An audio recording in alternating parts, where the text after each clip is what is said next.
All right, welcome back, everybody, to another episode of the Monty and Murdy College Football Show. We're back separated, man. No more in-person pods for a little bit. Yeah, we're unfortunately not permanently together. Permanently um, co-located there. yeah, but happy to be back and talking about football nonetheless. That's for sure. Absolutely, yeah. How We're crazy? How crazy is this? Basically halfway through the season. see that's the frustrating thing about all of this, right? Is that it seems like the off season is.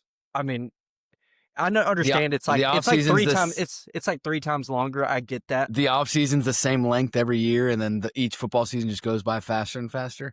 Yeah, and I understand the off season. It's three times longer, it's two times longer. However, I don't know how the weeks or days work out in it there, but it seems like it's like 10 times longer.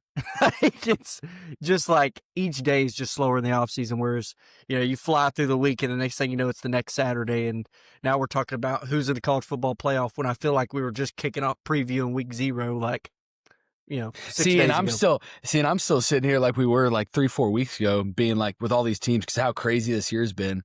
I'm still sitting here like, well, we just got to wait and see who they really are against, so and so. But you got teams that are 5-1, 6-0, 4-2, and we're still sitting here like, man, you just got to wait and see. But Yeah, we're already halfway through. yeah, we'll be saying that in the playoff. We'll be like, oh, we still just got to wait and see on this team. I mean, you just never know. Yeah, I will. I mean, and we'll talk about this game, but later on. But I mean, it's like Ohio State, right? It's like it feels like they haven't been tested yet, but it's like they're also just so good against everyone that they played. So like what they did against Illinois, what they did against Washington, people are still talking about Washington being all that, right? They're 5-1, people forget. And yet Ohio State goes and takes care of it. So it's like you have Ohio State that's just like taking care of business, but it's like, well, we just got to see them get tested. But it's like, are they just that good where they have been tested, but You just can't so tell. You just can't tell yeah, that the gap's so big that you just can't tell that they've even yeah. played somebody that's tested them. That's what it seems like. But yeah, we'll get this episode going. It's the week 7 recap, episode 11 of the second season. Well, you said this right before we started recording. You wanted to get this one, rip the Band-Aid off per se. So let's talk first about the Red River Shootout. Oklahoma versus Texas. Texas found a way. 23-6 was the final score. Murdoch, how you feel, man? Yeah, that's a tough one to take on the chin, bro. Where do I start in this game, right? First half, kind of like a defensive slugfest. Neither team ain't really able to move the ball. Neither team able to run the ball. Neither team really. I mean, Texas created, I think, one or two turnovers there in the first half, but didn't really lead to much. Both championship caliber defenses, mind you, for those who don't know or who didn't watch. Yeah, I mean, they just absolutely beating the hell out of each other's opposing offenses, right? And it seemed like that was just going to be how the game goes. And you go to halftime, OU has a 6-3 lead. Obviously, you summed it up, right? You already gave the final score. Texas ended up winning 23-6, and you just didn't get a lot out of OU out in the second half, man. They just seemed to be out. They were out coached. They were out willed, I would say. I mean, John Batir obviously coming off of not playing playing or practicing really for 3 weeks, and then he goes into what is probably one of the most biggest and controversial, or biggest rivalry matchups there, and just wasn't his best performance by any means. He ended up giving up 3 interceptions. He wasn't seeing the field very well. He missed a bunch of open receivers that just not really typical of him.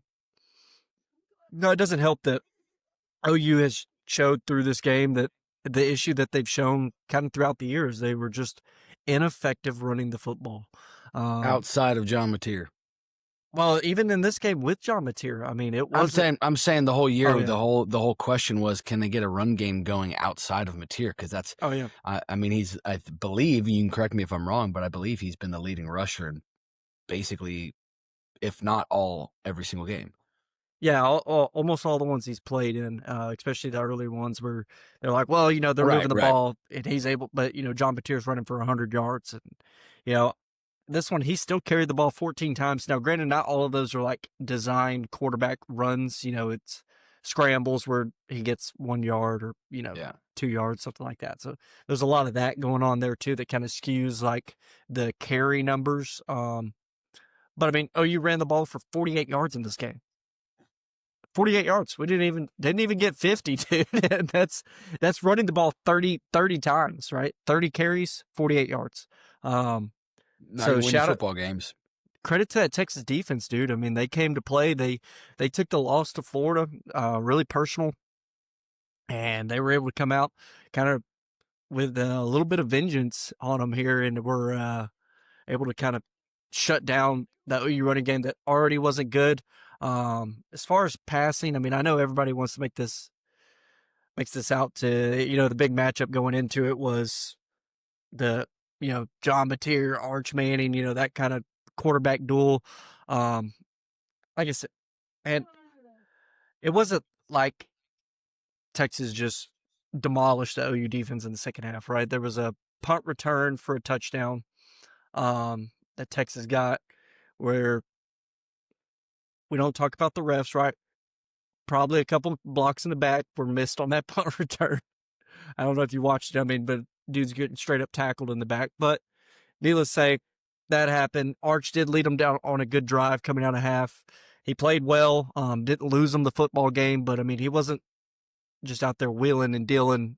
Like it was like there was no difficulty right against what is one of the top defenses in the country. He went 21, 27, 166 with a touchdown.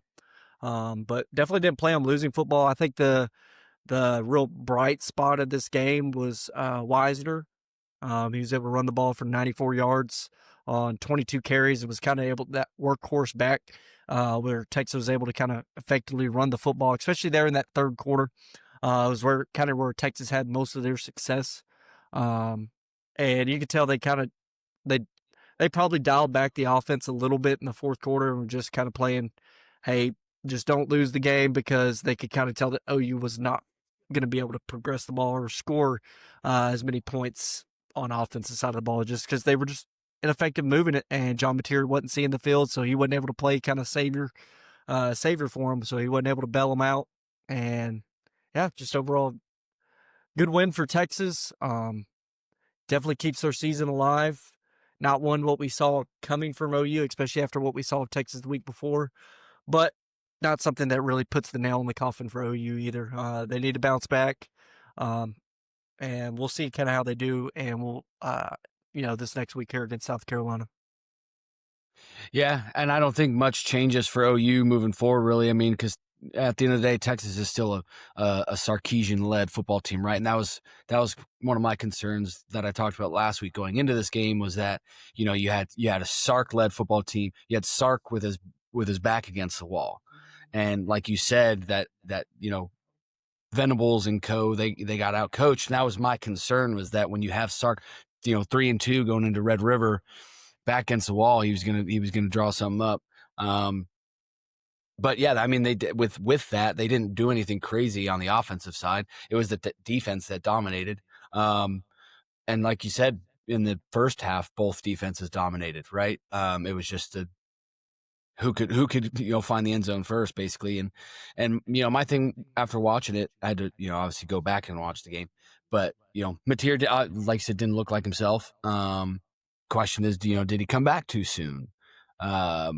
Some are saying yes, some are saying no. It was just a dud of a game. But overall, I'm not worried about Mateer moving forward. I'm not worried about OU moving forward. It's still Texas, right? They're still a good team. They're going to end up being good at the end of the year, barring any slip ups like they did against Florida. But yeah, I just think Mateer just needs to get 100% healthy now. With the schedule, with the gauntlet that they got coming up here soon, right? So Yeah, Texas offense didn't do anything impressive. I mean, you basically covered most of the things on that, but yeah, I mean, Arch Manning, 166 yards through the air. He was efficient, right? That's all they needed from him in this game because OU, I mean, they couldn't put the ball in the end No. zone. They couldn't score points, especially in the second half. So yeah, there wasn't anything special that they had to do on offense on the Texas side.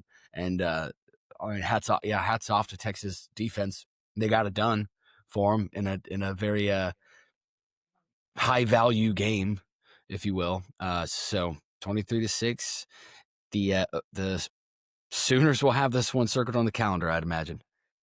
Yeah, not a good win, not a good loss. But I mean, if you told pretty much all OU fans that, hey, coming out of Texas, you're going to be 5-1 with wins over Michigan and Auburn, and you know you lost a 2-possession game to Texas, 2-3 I was going possession. to say before you said anything, However the math works out. before you Yeah. said anything about losing to Texas, I was going to say if you told OU fans they're going to be 5-1 coming out of Red River with wins over Auburn and Michigan, they'd be like, "But did we beat Texas?" Yeah, I mean, that would probably be the question, but right. I mean, I'm just saying for the season successful No, point, I know. Compared to everything's last still, year, everything's still on the table there. Only need one more win through the rest of the season, which is not guaranteed looking at the schedule, but still need one more to be able to, surpass last year's, or at least tie last year's win total. So, yeah. good chance you're going to get that done. Yeah, I mean, I'm not worried about. I'm not. If I were an OU fan, I wouldn't be like, well, hopefully we get one more. It's a gauntlet of a season, but this, I mean, in my opinion, in my humble opinion, I believe OU is a top 10 team. So we'll see. Come December, but I believe it. I think that I believe that this game, unfortunately, it being the Red River Shootout, I believe this game was a oopsie game for Mateer, and I think he'll correct course, and I think they'll be fine. I still expect them to be in the playoffs. So I'm hoping this one motivates Mateer to come back next year. That's just a personal thing. does he still have eligibility? Yeah, he's got one more year if he wants to. Hey, if Hey. he's fallen in love with Norman, Oklahoma enough, he can stay and try to get a game, try to get a win in the Red River Shootout. Yeah. Anything else on Red River, man? Tough No, that's loss all I for got. you. Good win for Texas. Backs against the wall, and they got it. The Georgia game's obviously looming for them, but Georgia's got a couple more hurdles they got to get through before that one comes before they come to town. Yep. So next one on the slate, we got Alabama squeaked one out in Missouri, man. Alabama ends up holding on for a 27-24 win. A nail biter in Columbia. Missouri gave Alabama everything they wanted in this game. Prabula ended up throwing a pick on like the game winning or the game tying opportunity there, or possible game winning drive With an open receiver downfield. Yeah, and man, so this one it was interesting how it started out. Right, Mizzou game started exactly on script for how Mizzou wanted it. Right, came out, drove down the field, punched Alabama in the mouth, scored a TD. Defense comes out, get a third down stop, and then a penalty ends up giving Alabama the first down there. And from there, Alabama just continues to roll on and, man, just kind of found their groove there as they kind of continue to just efficiently move the ball. Ty Simpson continues to see the field really well. He's looking off safeties. He definitely seems within himself in this offense here.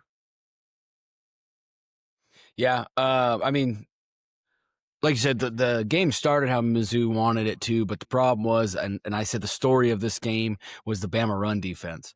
You know, you can start out hot like Vandy did against Bama, right? You can start out hot like Mizzou did against Bama, but when you can hold Ahmad Hardy to 52 yards on 12 carries for the entire game, you're doing something right, right? You take that every time, right? Because he's Yeah, one of the most yeah. dynamic backs in the country. If not the most dynamic back in the country. So yeah, if you can do that, you're doing something right. So I think the story of the game, yes, it was the score ended up being close, but I think the story of the game was that run defense, being able to limit Ahmad Hardy, because had he blown the doors off it, who knows how this game could have ended up. and actually, Bo Prabula was actually Mizzou's leading rusher in this game. Yeah. Obviously that late pick that, that was kind of the game sealer, but throwing 2 picks in a game, you don't want to do that against a ball hawk defense. Because they're going to go and get theirs. And then when you have Ty Simpson on the other side of the field, seemingly a robot this far into the season now. Automatic, dude. Just like and the automatic. thing is, he didn't even have like crazy stats. No. Obviously he tossed for 3 touchdowns, but 200 yards even in the through the air, and then 23 of 31. You look at the stat line, and besides the 3 touchdowns, you're like, he wasn't, dropping dots, everywhere over the field. But that's the thing is, he's gonna score. So turn the ball over, whether it be turnovers, like interceptions, fumbles, stuff like that, or just not converting on 3rd down. Like, you give the ball back to Alabama, they're gonna go score. And on top of that, outside of the run defense, people may not realize, but Bo Prabula was sacked 4 times too. So you're giving up 4 sacks. Okay, so he feels like he doesn't have time. Yeah, if you're a quarterback, feel like you don't have time, you're bound to make mistakes. And I think that's what happened ultimately. And then they were basically one-dimensional. Yeah. And I mean, there's 2 things that really stand out in this game. You mentioned the 3rd down efficiency here. You read through the stat line, you're like, okay, what stands out? What really defines like how this game? Missouri was 1 for 11 on 3rd down. Mm-hmm. And Alabama held the ball for 38 minutes of the game. Missouri only 21 as far as time of possession. So with those 2, I'm like, okay, I think Alabama really accomplished what they wanted to here. As far as limiting Missouri's 3rd down efficiency and really just controlling the clock, right? Holding that Missouri offense that's kind of been their MO. They want to run the ball, run it down. They've been running it down teams' throats pretty much all season, pretty consistently. Well, then with Jam Miller back too for Alabama, 20 carries and 85 on the ground. Like, yeah, you're gonna run some clock there. Yeah, and I mean, if you're doing that and you're able to move the ball that way, it just kind of. Now, granted, it's going to make for a tight game, if that makes sense. Like, holding the ball onto that long, you're not scoring that fast. It's probably still going to make a tight game, especially when you're going up against a kind of mutual opponent there. You're not holding the ball for 38 minutes as you're scoring 80 points on, Kennesaw State, right? So there's that little bit of gap there. So you're probably going to have a tighter game as long as the other team's able to move the ball, which Missouri was able to do to their credit. I mean, and I'd like to note real quick, I made a mistake. Mizzou actually had 4 sacks on Ty Simpson. Alabama had 2 sacks and 2 TFLs. So correction on that one. But still, I mean, I think this is a tough game for Alabama, even with the construction going on in the Missouri Stadium. The Missouri fans still showed up for this one. They were still, there, rowdy, and credit to Alabama for being able to wake up for this 11 a.m. kick and come competitive and be able to win a good football game against a good team that I think Missouri win is. An SEC road game where Kalen DeBoer seemingly has struggled in the past, so it's a huge road win for him. The Black Hoodie of Death legacy continues. The Black Hoodie, man. It's the Black Hoodie. It's the Black Hoodie. I believe he's 12-2 in the Black Hoodie. 12-2 in the Black Hoodie at Alabama. So I mean, he's probably not. That poor hoodie's going to be. It's going to end up turning like sweat stains and stuff. It's going to be bad. Yeah. He's not allowed. He's not allowed to wash it. So. No. Oh, is that the rule too? He can't wash it. I mean, shit. I wouldn't. I would. No, but all right. Let's talk about the game of the week though from last week. The game of the week. The South Florida Fighting Golishes. The Fighting Golishes versus North Texas Mean Green. South Florida Fighting Golishes. Final score 63-36. Yeah. What a great Friday. Not gonna say match. I told you so. Right. So don't. But no, it was it started out a really good game. Both teams were kind of moving the ball back and forth. Some mistakes, turnovers were heavy in the first half. Both teams, I think they both committed 3 turnovers in the first half. Both ended up scoring 21 points. So we went to halftime 21-21. It felt like North Texas really kind of gave South Florida life there. They had a chance to probably be up, double digits, and just kind of fumbled it away or threw it away, depending on which turnover you want to look at was most critical there. Yeah, there was eight combined turnovers in this game. Yeah, 8 combined, 5 for North Texas because they came out in the second half. And before we move to the second half, right, stay in the first half, really good game. Both teams were kind of able to move the ball however they wanted offensively. Defenses didn't really seem to have too many answers, which you kind of come to expect, right? You got Eric Morse, head coach for North Texas. You got Alex Golish, head coach for USF. They're both offensive kind of gurus. That's kind of how these teams make their money, right? That's how they get paid, is the offensive side of the ball. But it did show that USF is a little bit more complete team. What they were able to show on the defensive side of the ball, just where North Texas kind of wasn't able to match that, and where USF was able to capitalize on some turnovers.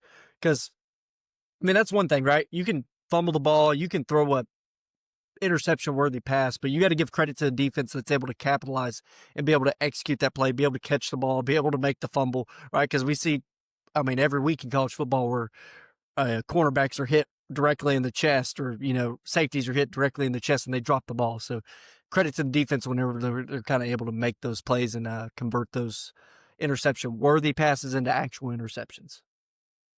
Yeah, that's you said it really well there. When you have a goalish led offense, or at least an offensive minded head coach in Alex Golish, the offense is obviously very good. And my big thing with picking South Florida going into this past weekend was I just couldn't see a world where a battle tested team like South Florida, they with their Power 4 opponents that they've played, beating a couple, losing to a very good Power 4, they just have been battle tested in my eyes. So, and seeing how good they have a great quarterback at the helm, they have a great coach, offensive mind. I just couldn't see a world where UNT was going to be able to slow them down in the long run. You said it, 21-21 at halftime, and the final score 63-36. So they scored, 42 points in the second half? Like, Yeah. you just, with a high-octane offense like that, 580 total yards. Byron Brown was 22 of 28, 245, 3 touchdowns and an interception. They had 306 yards on the ground. So it wasn't even like they're 245 yards in the air. That's impressive. But 306 on the ground, they were able to run the ball at will too. So it's not like, they were this team, and this is why they're so far my pick for the G5 team that makes the playoff. They are built for a game like the Florida game that we saw earlier in the season. I don't think that was a fluke. I think that they are a better team than a lot of these G5 teams are. And I think that showed, especially in the second half of this UNT game. Messmaker, I still think he's a dude, though. When you throw the ball 46 times in a game, you're going to have some turnovers. Unfortunately, he threw 3 interceptions. Yeah, a couple of them were pretty bad. Can't let that offense, the USF offense, get the ball back that many times off turnovers. So you got to minimize those turnovers. But, like I said, 8 total turnovers in this game. So it's not like anyone was perfect. But USF is just the team that I feel like is going to capitalize off those more with a goalish led team, an offensive minded team. So Yeah, we saw that, and yeah. I think the third quarter is really what, I know that the spread is obviously really big, but there was a critical point right in the third, right as you came out of halftime, right? USF was getting the ball, start the half. They drive immediately down the field, 4 plays, 75 yards, score touchdown. And then that's when you get the back-to-back Drew Messmaker mistakes, right? Drew Messmaker throws, I think, 2 interceptions back-to-back, or maybe one was a fumble.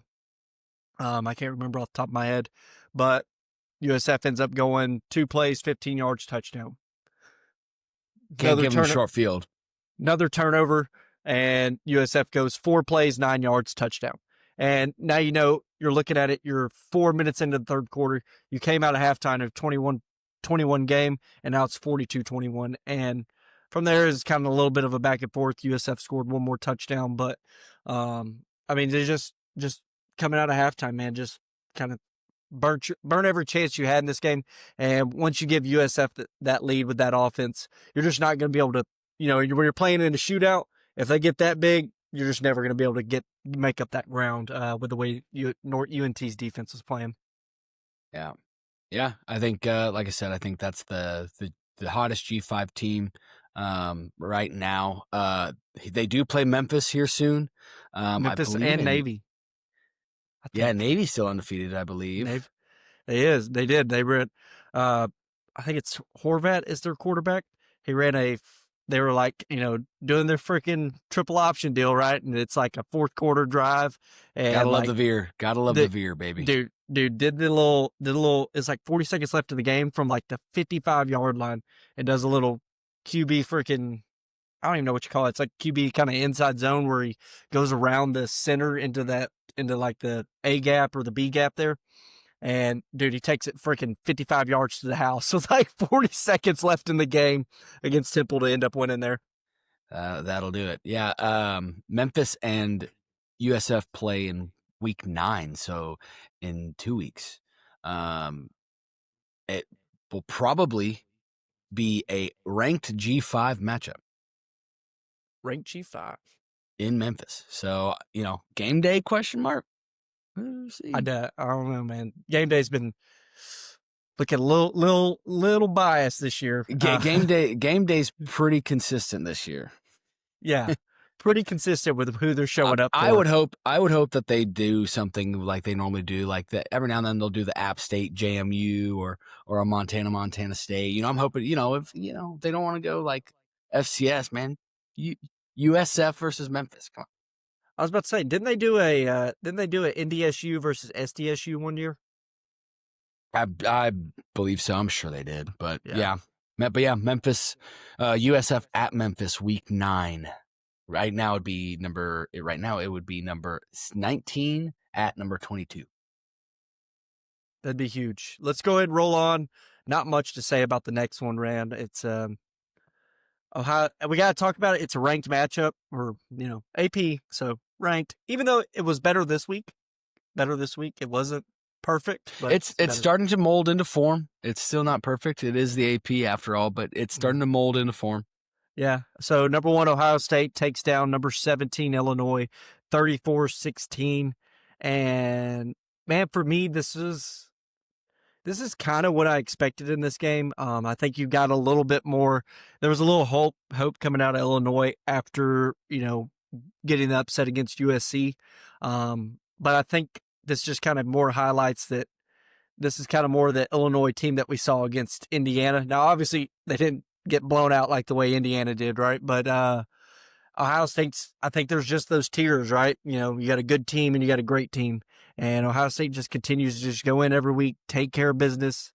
Offense looks good. They jumped out 20-0 lead on Illinois here. And just kind of from that point, man, they just kind of game manage. They're not asking Julian Salem to do a whole bunch, but they're just kind of effectively moving the ball and relying on that defense to win on these football games.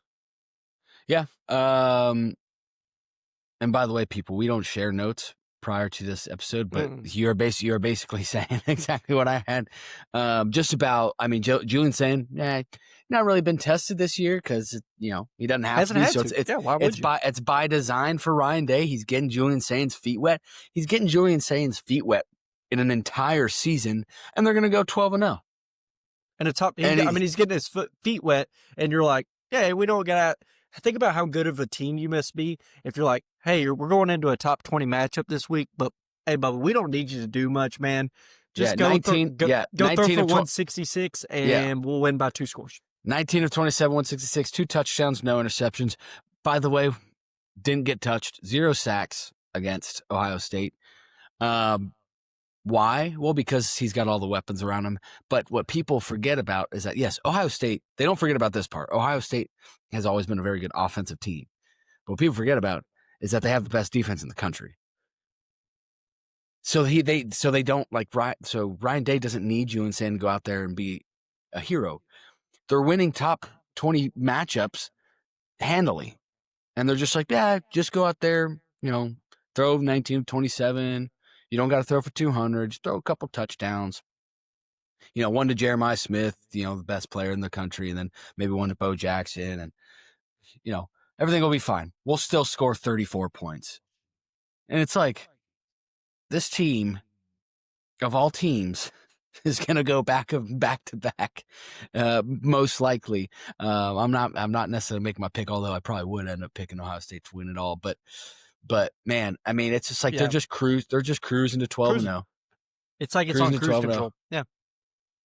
They sacked Altmaier 4 times, and it's funny because you see the stat line. It's like Julian saying, right? He's just like, oh yeah, efficient, doing this and that.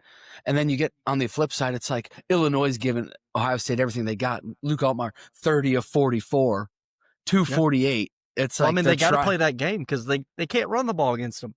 So your quarterback's got to drop back. That's the only chance you got.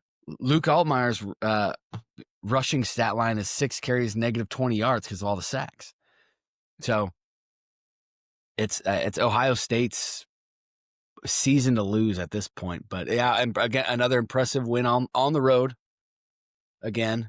Man, we'll see if somebody can stop Ohio State in its tracks. It's been Michigan the past 4 or 5 years, I believe.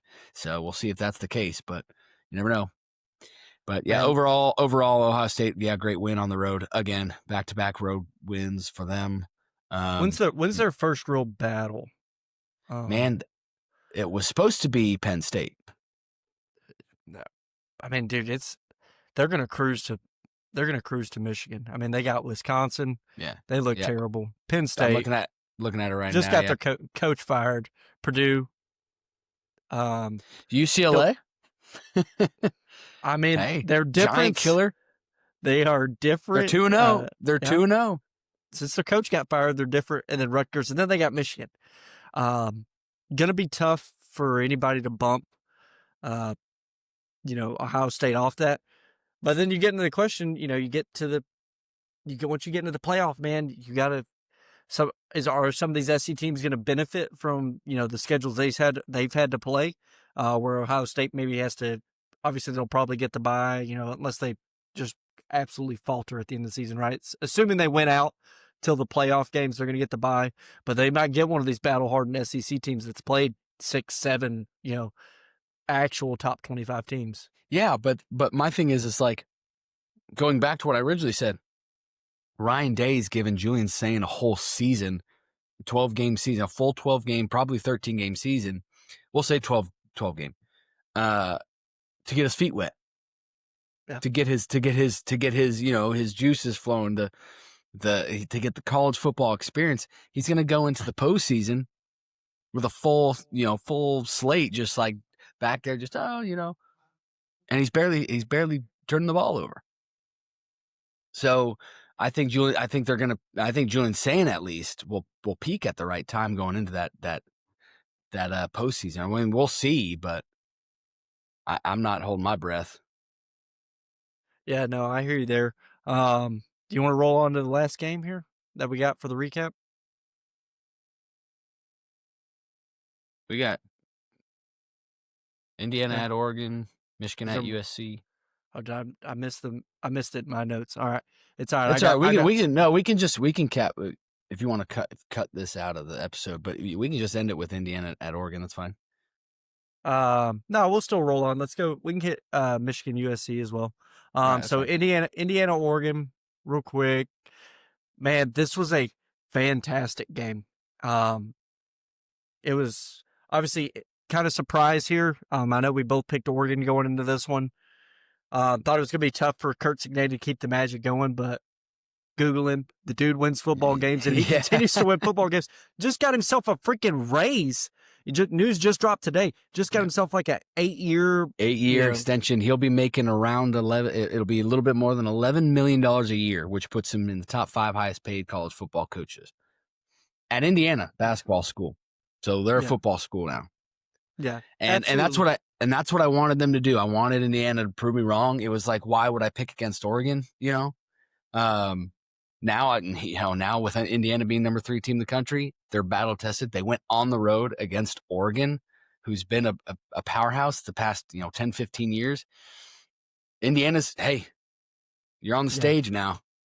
Lights on you. Like I'll buy in. I'm bought in.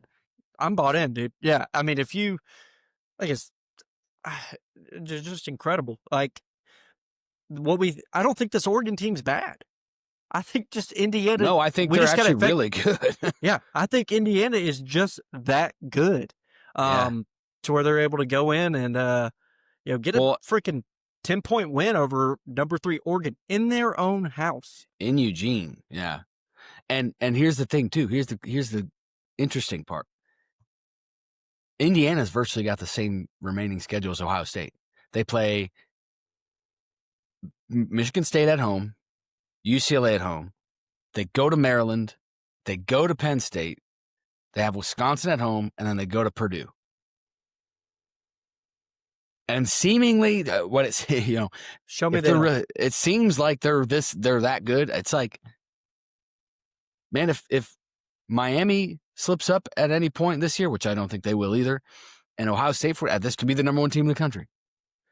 No, and it's like, you're literally gonna have you're probably, and I would be willing to wager this bet.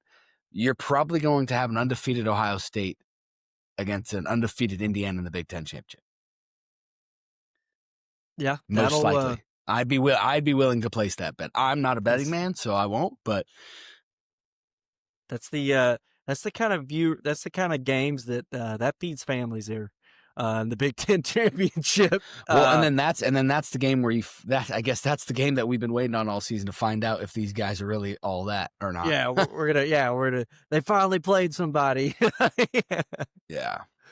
And, but they created their own paths now.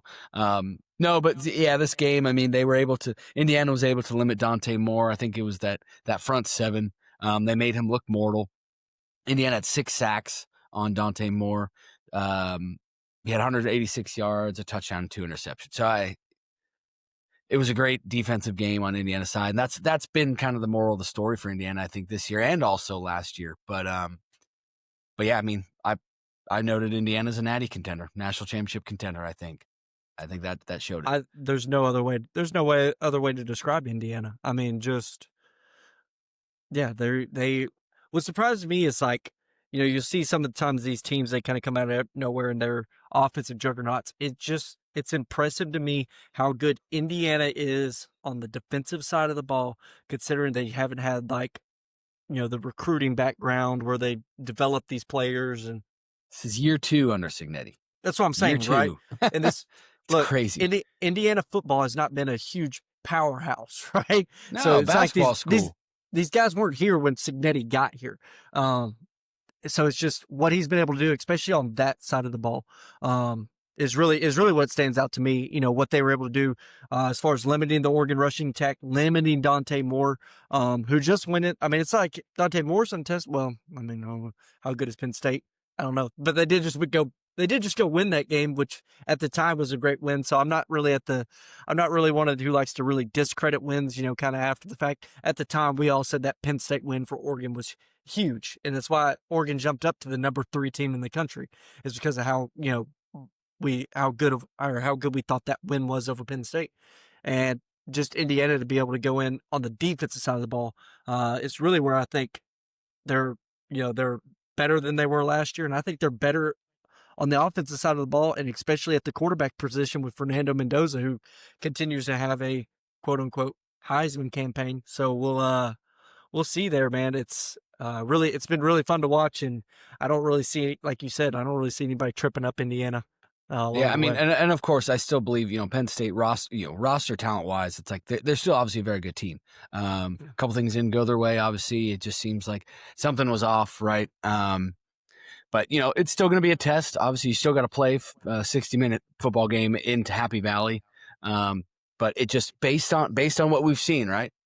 They walked into Eugene and scored 30 on Oregon. So, I don't foresee a loss on that schedule, but you know how college football is. So, Yeah. You just never know, man. There's always just never know. there's always a little room for some mischief to happen in college football. That's why we love it, right? Chaos, if you will. Chaos, if you will. Last game to talk about. Michigan went up against a technically unranked USC. That USC team was kind of flirting right there at the back end of that top 25. Right. So Michigan ended up losing 13-31, and what was kind of the opposite of what we described, right? We both kind of said that we're like, okay, we don't expect USC to be able to go in there and play bully ball with Michigan, but that's exactly what USC did. I mean, we were saying, hey, they're going to need to be able to throw the rock. They're going to be able to, they're going to need some plays from Jade Mayava to open up the deep passing game. Hopefully, open up that run game. But USC was able to just go move the ball for 489 against Michigan. And limit Michigan's rushing game. I know Justice Haynes got hurt, who's kind of their home run hitter back. He's hit multiple 75-yard plus return or runs for touchdowns this year. So I understand he got injured, so they lost him. But just what USC was able to do as far along the line of scrimmage and bully what we consider to be a strength of this Michigan team, and is kind of considered across the country to be consistently one of the top trenches teams, right? When you're going up against Michigan, you're like, hey, we got to be good in the trenches because they're going to play bully ball, and that's kind of been their MO. But, man, hats off to USC here, as much as it pains me to say. Yeah, I mean, you said it best. Unfortunately, Justice Haynes, he got hurt. So with a limited Justice Haynes, it proved to be an issue for Michigan, right? He ended up with 52 yards with 10 carries. He was not the leading rusher, but they had 109 yards on the ground overall. So, yeah, you're not, especially like you said, with that run game being Michigan's essentially their MO, 109 yards on the ground is not going to cut it. And going back to what I talked about last week, talking about this game is I just didn't see Michigan being able to keep up with the USC offense. But I failed to mention that USC's defense is legit this year also. Lincoln Riley went out. He cleaned house in the offseason, got a defensive defensive staff that came in, and it's USC's never been known to have, especially under Lincoln Riley, just in general at OU and USC, never known to have a defense with a pulse, right? So to go out and get a not only with a pulse, but the fighting spirit, right? Just controlled the game on both sides of the ball. And yeah, man, Mayava looked good. He continues to show that he fits well into the Lincoln Riley offense. 265 yards, efficient, but still, I mean, you're almost at that 300 mark, 2 touchdowns and a pick. But one player I wanted to note was King Miller, USC's running back, 18 carries, 158 yards and a touchdown. I mean, when you have a back does that, and you have a quarterback that can throw for almost 300 yards, you're probably going to win the game. And USC, 3 sacks on Bryce Underwood. He couldn't get the ball going. He didn't play bad. Just they couldn't get anything going on offense, and you saw that 31-13. That's one of those scoreboards that matches the game. So, yeah, USC could be another one of those teams in the Big Ten, kind of sitting there. They got a tough test this coming week against Notre Dame. They go to South Bend, another team with their back against the wall because they don't have a conference to save them, right? So they lose this game, they're out of the playoffs. Yeah, that being Notre Dame's 3rd loss, and then USC. If they lose, yeah, it's their 2nd loss, but it doesn't affect their Big Ten record. However, USC needs to win every game out to try to even have a conversation to get into the Big Ten championship. So USC's still fighting for it. But man, coming off that tough Illinois game, that's an impressive win for USC for sure. Yeah, and unfortunately for USC, right? They've they really wish they could have that Illinois one back. Absolutely. Especially whenever they got some tough games coming up. You mentioned the Notre Dame game. They got Nebraska the week after that, or 2 weeks after that, and then Which Nebraska, you got to be careful of that team. I'm telling you, you got to be and careful they of that still got team. Oregon on the schedule, right? So unlike Indiana and Ohio State, who have not a lot of meat left on the schedule, USC is unfortunately one of the big teams that Yeah. does. Now, I will say, if USC somehow, goes the rest of the season unscathed, that's a team I wouldn't want to play, because that's gonna be one of the few battle tested Big Ten teams based on how the certain teams have ended up this year, and who's on their schedule compared to Indiana and Ohio State. That would be a team, if they were to win out, you wouldn't want to play them. That's for sure. Yeah, absolutely not. Anything else on that game, man? No, I covered all the bases. I was impressed by USC with the Yeah, bounce back. So yeah, really impressed. I think we're gonna see kind of, and it's not a playoff elimination game, at least if you're USC. Um, Notre Dame, it is. So tough game there. But oh we'll yeah, preview that on the next episode. And then I just had one note, man, before we get out of here. I just want to talk real quick, maybe a couple minutes on Penn State. I don't know if we talked about it last episode where they ended up firing James Franklin after a 22-21 loss. Did we talk about that last week? yeah. No, I don't think we did. Yeah, I don't think it happened last week. So, uh, yeah, it feels like it's been forever ago since James Franklin got fired. I mean, it happened right after I think it happened on Sunday. So, feels like it's been forever. We're recording this Thursday night. Um, but yeah, James Franklin era is over in Penn State. Yeah, believe 12 years at the helm there in Penn State in Happy Valley, that stadium. Yeah, it's you know, uh, my original thought on it was that I thought it was preliminary. I thought that they should have at least, maybe gave him the rest of the season. I thought it might have been an overreaction, Yeah. until I watched the press conference post Northwestern loss. They asked him if Penn State was where he wanted to be. I'm paraphrasing, but basically asked James Franklin if if Penn State was like the right fit for him, and he was kind of ducking the question. He was saying basically, I'm just focused on the next week, yada yada yada. So you watch that and you're like, man, does he even want to be here? Does he even want to be in College Park? Like, Well, I mean, I think it's kind of one of those deals. I think he may have already seen the writing in the wall. He had a $48 million buyout. I don't think that's one of the things you're like, oh, we lost to Northwestern. He's done. Like, I think this may have been something that was in the works after the UCLA loss. That kind of been where everybody's mind was, and then after that performance, then yeah, I think it was kind of something yeah, everybody kind of already knew. but on at the same time, my thought process is like, as James Franklin is a certified winner. He had back-to-back 9-win seasons at Vanderbilt. It's the only time that's ever been done in Vanderbilt history. He continued to win at Penn State. He's going to be a hot commodity as a head coach. So whoever gets him, they'll win. I believe that. Next step is who's going to be Penn State's guy. Word around the rumor mill is that Matt Rule is kind of the top candidate right now. He's a Penn State alum. There were a couple questions in his press conference that were asked to him, and he kind of got people were saying he kind of got a little giddy when he was asked about Penn State, saying how he loved Penn State and that's where he met his wife, and he got all blushy. So we'll see. I think right now, based on trajectory, I would say the Nebraska job's the better job. Ooh, Yeah, I do. I that's a would say hot that take. it might be to some, but Nebraska's not short of resources.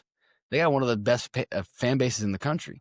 Penn State's got a whole lot of resources, but Nebraska's no slouch. No. People forget about the 90s, early 2000s of Nebraska.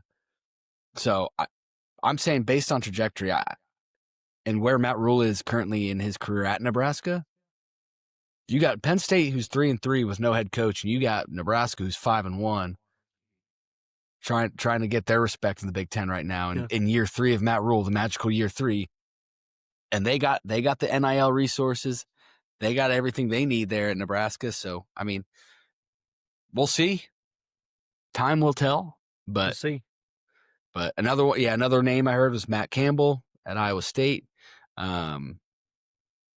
Yeah, I mean, there's a bunch of guys they're obviously going to go after. Yeah, I mean that they're probably going to swing for the fences here. You kind of have to after you. But I will say, Matt Rule, it would be tough for me to turn down an alma mater. That's for sure. So yeah. So yeah, tough one there. Time will tell. Time will tell. That being said, man, thank y'all for tuning in to our Week 7 college football recap. We appreciate y'all as always for listening. Like we say at the end of every show, man, tell the friends, subscribe to the show, tell them to subscribe to the show, or just kind of help spread the word and follow along. We appreciate y'all every week for listening and tuning in on wherever you listen to it, whether it be YouTube or Spotify or whatever podcast platform you listen to us on. We appreciate y'all for listening, and we will catch y'all on the Week 8 preview. Until then, y'all be safe. Peace.